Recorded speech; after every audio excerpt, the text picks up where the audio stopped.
In today's article analysis video, we're going to read a New York Times article about colleges in the US and their recommendation to international students. We'll learn advanced vocabulary in context, practice pronunciation of standard American English, and talk about what each sentence in the article means. At the end, I'll read through the article once more a little bit faster so you can practice listening, and I encourage you to shadow me. That is, repeat what you hear me say so you can practice speaking in English. Colleges warn foreign students to get to campus before Trump takes office. Warn is a verb and it means to advise someone to do something to avoid danger or trouble. Foreign students. Foreign is an adjective. Foreign students are students who come from a country other than the one where they are studying, typically for educational purposes. The subtitle reads, Harvard, Penn, and USC were among the universities and colleges that issued advisories in anticipation of possible travel bans. Penn is short for University of Pennsylvania, a private Ivy League university in Philadelphia, Pennsylvania. USC is an acronym for University of Southern California. Advisory is a noun, and here it's plural, advisories. Advisory means official notices providing information or warnings. Other word forms for advisories is advisory, which is a noun or an adjective, advise, which is a verb, advisedly, which is an adverb. Anticipation is a noun, and it means the act of expecting or predicting something.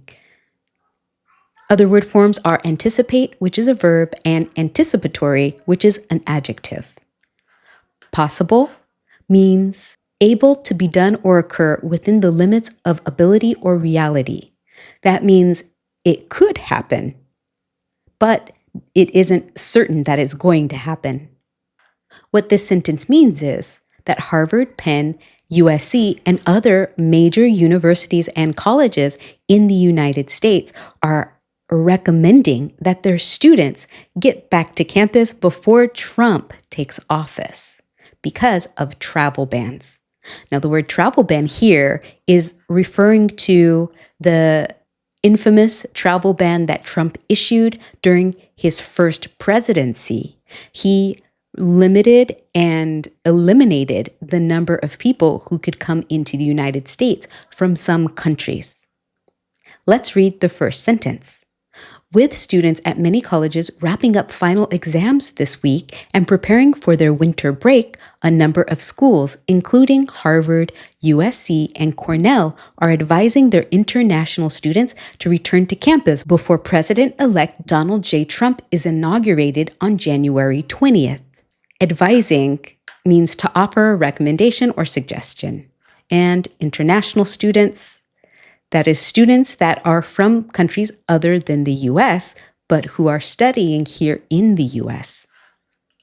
Inauguration is a verb, and it's the passive form of this verb, is inaugurated. The active form would be someone such as the president or the Supreme Court inaugurates Donald Trump, but that active form rarely appears in English. It's almost always passive. And the reason why is that the focus is on the person who's being inaugurated.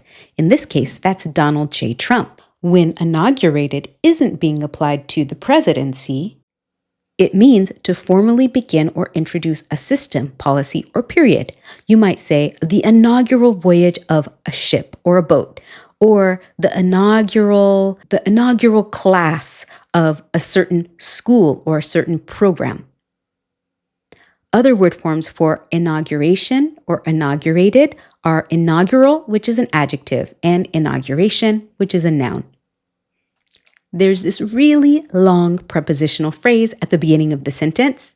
Then you have the subject of the sentence, a number of schools, and the main verb, are advising.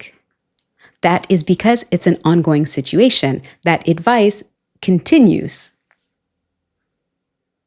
During his last administration, Mr. Trump imposed restrictions on entry to the United States from 7 majority Muslim countries, a policy that stranded thousands of students who were abroad at the time. Administration, in a general way, means the process or activity of running a business, organization, or government. But here specifically, it refers to all of the people who Trump has chosen to help him run his government. That is, his cabinet members, the Secretary of Transportation, the Secretary of Defense, the Secretary of the Interior, and also all of the people who he has chosen to help him run his government. Restrictions is a plural count noun, even though it can be singular. It means rules or regulations that limit what's allowed. Stranded is a word that's often used in informal context, but here you notice that they're using it in this very formal article, even though it is a somewhat informal word. It's a verb and it means unable to leave a place, in this case, unable to return to the US. That is, many people were stranded abroad. Many students were stranded in another country, unable to return to the United States. The next sentence reads, later in his term, Mr. Trump added more countries to the restricted travel list, and he has spoken of wanting to reimpose those restrictions once he's back in the White House. So this is kind of an informal use of and, because and, the coordinating conjunction and at the beginning of a sentence usually can only come at the beginning of a sentence in informal speech. But because newspapers are trying to save space, because of this, the ideas in the sentence before and the sentence that follow, they go together. Later in his term, Mr. Trump added more countries to the restricted travel list. Restricted means limited in extent, quantity, and scope, and reimpose. To impose means to enforce or apply a rule or law or restriction. But to reimpose means that you're either adding to that law or restriction, or you had it imposed, it was removed, and then it was reimposed. It was added again. Okay? The prefix re means to do again. So he has spoken of wanting to reimpose those restrictions. That means he has spoken, present perfect. So something that happened in the past that has present relevance and present consequences. He wants to reimpose those restrictions once he is back in the White House. When he was in the White House the first time, I do believe that he issued an executive order in order to have that travel ban. That means that he, as the president, made that decision without the support of Congress or of the Justice Department or of the judicial branch of government. He made that decision by himself. A travel ban is likely to go into effect soon after inauguration. So that word ban means an official rule that forbids something, and it's a noun. Ban can also be a verb. So you can ban someone from an activity. For example, if you play a sport and there's someone who does something they're not supposed to do while playing that sport, they can be banned from participating in the sport, meaning they can't play in that sport anymore. Okay, so a travel ban is likely to go into effect. That is an example of ban as a noun. And then someone being banned from a sport is the verb form. Inauguration is a noun. So the inauguration is scheduled for Monday, January 20th, 2025 at noon Eastern Time. So noon in Washington, D.C. Cornell's Office of Global Learning warned students on its website late last month, advising them to be back in the United States before the start of the spring semester classes on January 21st. This is relevant because many international students, they will wait either until after the travel rush in December and around New Year, when tickets are much more expensive. They'll wait until after that period in order to come back to campus, so they may get back on the day that their classes start. Because of the potential travel ban, if they do that, there's a chance that it's going to be very difficult or impossible for them to come back. The ban is likely to include citizens of the countries targeted in the first Trump administration. Citizen is a noun, and it means people who legally belong to a particular country and have rights there. For example, I am a United States citizen because I was born and raised in the United States.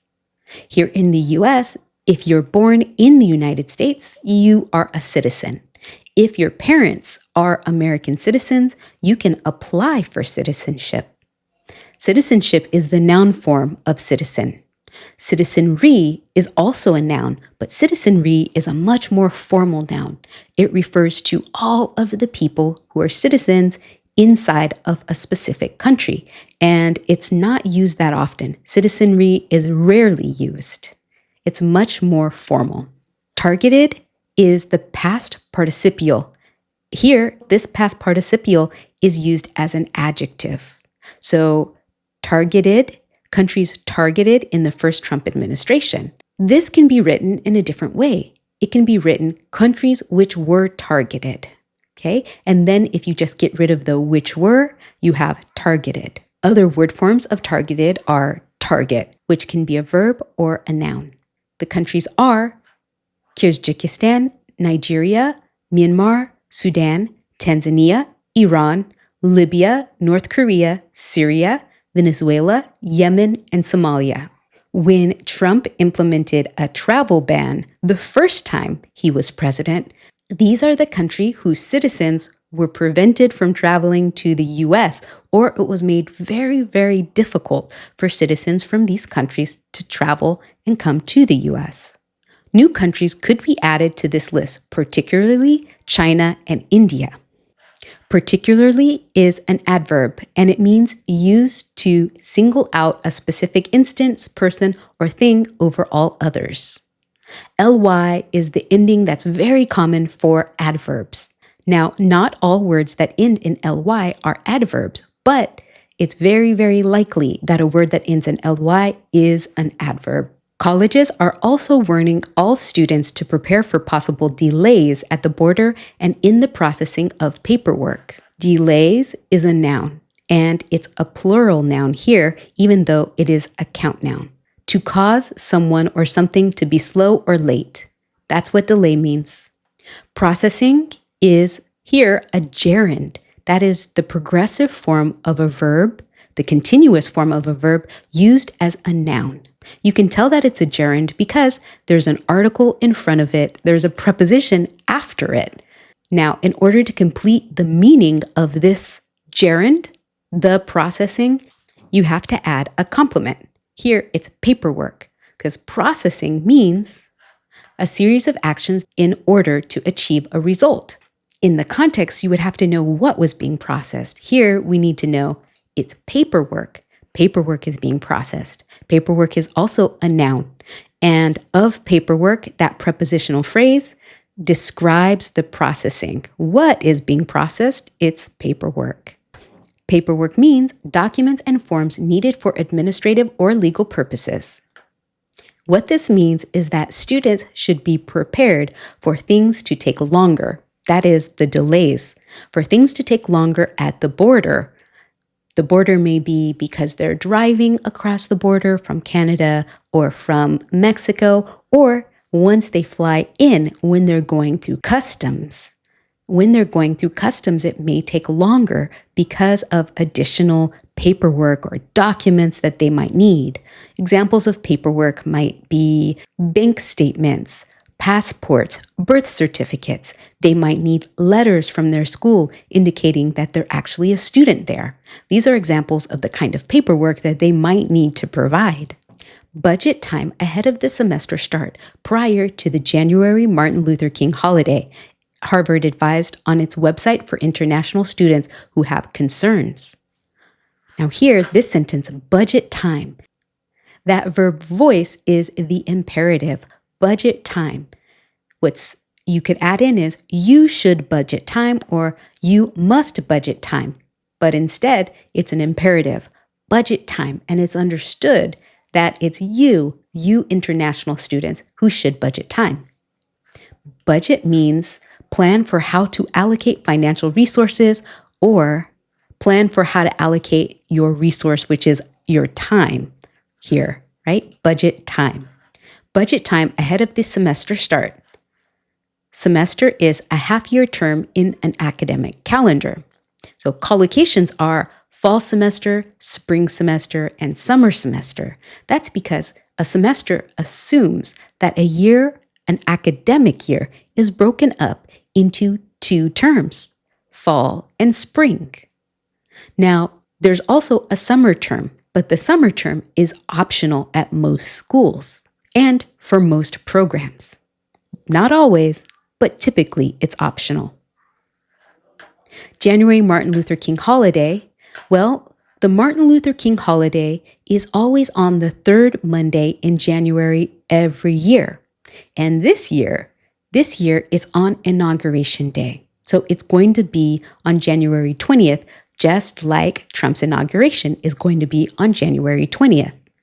That's why Harvard and these other schools are telling their students, you should get back to campus before January 20th, just in case Trump issues some advisory and makes it more difficult for you to come back. The University of Massachusetts Amherst, the Massachusetts Institute of Technology, also known as MIT, the University of Pennsylvania, and Wesleyan University have issued comparable advisories and guidances. Comparable means able to be compared or similar. It's an adjective. Other word forms for comparable are compare, which is a verb, comparison, which is a noun, and comparably, which is an adverb. Notice the ly ending. And just as a quick reminder, adverbs tell you how fast, how slow something is happening. Okay? They also can tell you the intensity of something, either slightly or greatly. Okay? Adverbs tell you how much, how many, when, and where. Guidance is a noun, and it means advice or information aimed at resolving a problem or difficulty. Other word forms for guidance are guide, which can be a verb and a noun. Now here, the words comparable and guidance, comparable advisories and guidance. Those 2 words are very similar, but there is a slight difference. The difference between advisory versus guidance. Well, advisory usually carries more weight and is more important to follow, while a guidance is best practices, things that are good ideas to do, but not as urgent as an advisory. Typically, little negative will result from not following a guidance, whereas it's more likely something negative will happen if you don't follow an advisory. Also, the government is more likely to issue advisories related to safety. And in this case, the schools are issuing advisories related to safety, the safety of their students attending the college, which is really important because if you don't have students on campus, you're not really a college, right? You need the students. The advice is precautionary in nature since the policies of the new administration remain uncertain. Precautionary means intended to prevent harm or danger before it occurs. Precautionary here is an adjective. Uncertain means not known or not completely certain, doubtful. Notice the un, that is un, that prefix at the beginning of the word. That prefix means not or opposite of. So when something is certain, that means it's going to happen.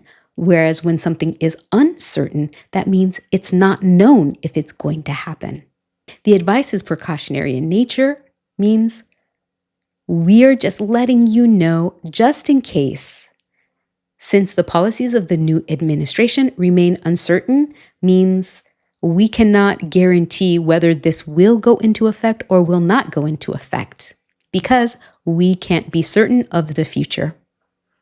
Mr. Trump has said that he wanted to bring back or strengthen some of the travel restrictions he imposed in his first term. Strengthen means to make something stronger or more effective. At an event in September with a Republican donor, Miriam Adelson, Mr. Trump said he would seal our border and bring back the travel ban, apparently referring to his restrictions on travel from some majority Muslim countries. Seal is a verb and it means to close or secure something tightly. Like, for example, when you have a jar of pasta or a jar of cookies, you want to seal the jar tightly so that way the spaghetti stays fresh longer and the cookies stay fresh longer. Okay, so that is that idea of closing something. But here, when he says seal our borders, he means to pass laws and perhaps institute this travel ban so that people who are not American citizens cannot come to the United States, bringing back the travel ban. Apparently is an adverb and it means as far as one knows or can tell, seemingly. So that means he's seemingly referring to his restriction on travel from some majority Muslim countries, like the restriction he implemented in his first administration. He also said that he would ban refugee resettlement from terror-infested areas like the Gaza Strip. And this is a direct quote because there's a tone of racism in this. When he says terror-infested, an infestation is usually referring to animals or rats, rodents, cockroaches. And so to say terror-infested is the same kind of language that Nazis used when they referred to Jewish people, which is disappointing for a presidential candidate to use that kind of language. Resettlement is a noun, and it means the act of moving and establishing a new home or place to live. So to ban refugees, that is, refugees are people who are seeking a new country to live in or a new place to live because they have been pushed out of wherever they live because of war, because of famine, because of violence, whatever it is, those people no longer have a home where they're originally from. And the resettlements, there are programs in the Western world, like the United States and Europe, where people who have been pushed out of certain countries, they're allowed to resettle in the United States, for example, or other countries. And what Trump is saying here is that he wants to ban refugee resettlement from terror-infested areas. So terror-infested is referring to terrorist attacks, and infested, again, infested is a word that's usually used in a pejorative way. That's not something that English language learners it's not a word that you should probably use because it is racist and incendiary. Look at the definition of incendiary if you would like to know more about that. But you don't want to say terror infested unless you're actively trying to be impolite. But that is Trump's shtick, is that he's often very impolite. More than 1.1 million students from outside the United States were enrolled in American colleges and universities in the 2023-2024 academic year, according to Open Doors, a data project partially funded by the U.S. State Department. So, if this data project is partially funded by the U.S. State Department, that tells me that the information that they have, the data that they have, is accurate because the US government is probably ensuring that they have access to the best data. Enrolled here, were enrolled is the passive form of a verb. It means officially registered or signed up for a course or program. So a student is enrolled at a specific college or university. Here, in this instance, there are students who are enrolled at Harvard, at University of Pennsylvania, at USC. These students are enrolled, and 1.1 million students from outside the US, that is, who are not US citizens, but who have come to the US as international students or foreign students, were enrolled in the United States last year. Now, they probably don't have information about students who are enrolled this year, the 2024 to 2025 school year, because the school year is still ongoing, it's still underway. Note that school years, they run from the fall semester to the spring semester. So in the United States, school years start in usually August of a certain year, and then they run until December, and there's a winter break at most schools that can be anywhere from 2 weeks to 6 weeks on average. And then the spring semester starts. And at the end of the spring semester, that is considered a full academic year. So an academic year is not like a calendar year.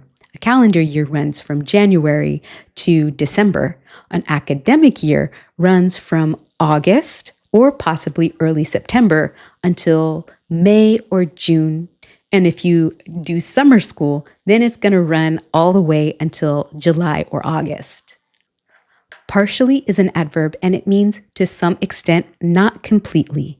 India was the most common place of origin for international students last year, followed by China. Together, they accounted for more than half of all international students in the country. Origin means the point or place where something begins or is created. In this sentence, it means where these international students or foreign students came from. India was the most common place of origin for international students last year. That is the 2023-2024 academic year, followed by China. Together, they accounted for more than half of international students. So that means that 1 in every 2 international students is either from India or China. In the US, 50% of international students, more than half, are from India or China. South Korea ranked 3rd. Ranked means assigned a position or place in order. It's the past tense of the verb rank, and rank can be a verb or a noun. So now that we have read through the article and talked a little bit about vocabulary and what these words mean and what each of the sentences mean, now we're going to read through the article a little bit faster this time. Colleges warn foreign students to get to campus before Trump takes office. Harvard, Penn, and USC were among the universities and colleges that issued advisories in anticipation of possible travel bans. December 11th, 2024. With students at many colleges wrapping up final exams this week and preparing for their winter break, a number of schools, including Harvard, USC, and Cornell, are advising their international students to return to campus before President-elect Donald J. Trump is inaugurated on January 20th. During his last administration, Mr. Trump imposed restrictions on entry to the United States from 7 majority Muslim countries, a policy that stranded thousands of students who were abroad at the time. Later in his term, Mr. Trump added more countries to the restricted travel list, and he spoke of wanting to reimpose those restrictions once he's back in the White House. A travel ban is likely to go into effect soon after inauguration, Cornell's Office of Global Learning warned students on its website late last month, advising them to be back in the United States before the start of spring semester classes on January 21st. The ban is likely to include citizens of the countries targeted in the first Trump administration: Kyrgyzstan, Nigeria, Myanmar, Sudan, Tanzania, Iran, Libya, North Korea, Syria, Venezuela, Yemen, and Somalia. New countries could be added to this list, particularly China and India. Colleges are also warning all students to prepare for possible delays at the border and in the processing of paperwork. Budget time ahead of the semester start. Prior to the January Martin Luther King holiday, Harvard advised on its website for international students who have concerns. The University of Massachusetts Amherst, the Massachusetts Institute of Technology, the University of Pennsylvania, and Wesleyan University have issued comparable advisories and guidances. The advice is precautionary in nature since the policies of the new administration remain uncertain. Mr. Trump has said he wanted to bring back or strengthen some of the travel restrictions he imposed in his first term. At an event in September with a Republican donor, Miriam Adelson, Mr. Trump said he would seal our border and bring back the travel ban, apparently referring to his restrictions on travel from some majority Muslim countries. He also said that he would ban refugee resettlement from terror-infested areas like the Gaza Strip. More than 1.1 million students from outside the United States were enrolled in American colleges and universities in the 2023-2024 academic year, according to Open Doors, a data project partially funded by the U.S. State Department. India was the most common place of origin for international students last year, followed by China. Together, they account for more than half of all international students in the country. South Korea ranked third. Pat yourself on the back because we've read through an article together, you've learned new vocabulary, and you've practiced listening to standard American English, and hopefully you've been shadowing, that is repeating what I've been saying along the way. Now let's have some writing practice. Here are your questions for writing practice activity. Here are some questions that you can respond to if you want practice with writing. The first question is, why were international students advised to return to campus before January 20th? Think back on what we covered in the article.